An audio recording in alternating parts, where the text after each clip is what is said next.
Friends, దీంట్లో మనం tappet noise రావడానికి ఇంకొక కారణం కూడా ఉంటుంది. పైన మనకు హెడ్లో వచ్చి ఇంజిన్ ఆయిల్ అనేది పడాలి. దీని లోపల ఇంజిన్ ఆయిల్ పడలేదంటే మనకి హోల్స్ అంతా బ్లాక్ అయిపోయింటాయి. దాంట్లో మనం ఆ హోల్స్ని క్లియర్ చేయడానికి తినర్ కానీ పెట్రోల్ కానీ వాడి దానిలో ఆ హోల్స్లో నుంచి పవర్గా మనం ప్రెస్ చేయాల్సి ఉంటుంది ఫోర్స్గా.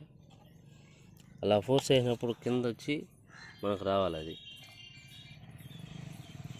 కింద వస్తుంది. ఆ విధంగా వచ్చినట్లయితే మనకు అది క్లారిటీగా ఉన్నట్టుగా అర్థం.